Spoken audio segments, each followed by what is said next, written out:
Results are fun. When you get the paycheck, that's fun. Or you get the success, the recognition, that's fun. Pero it's also fun to work. Meron akong realize na utak ko. The kalahati of last year, pinupush ko sarili kong makabili ng kotse. So, yun yung isip ko lagi. Gabi-gabi, nag-YouTube ako. Nagnalasaan mo, no? Oo, nag-YouTube gabi-gabi. Lahat na lang lahat na lang ng kotse, nakita mo lahat ng features, nakita mo na, 'di ba? Yung test drive lahat, pinanood mo na lahat every night. Minamanifest mo. Trabaho. Nung nabili ko na, syempre masaya ako.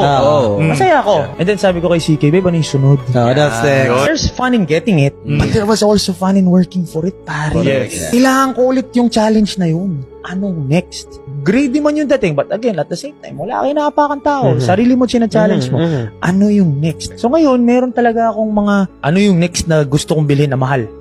It's like kasi sinasabi kay CK, necessities mo, pag-iipunan mo. Normal yan eh. Those are part of your day finances. I wanna go more. Ano yung luho na gusto kong bilhin?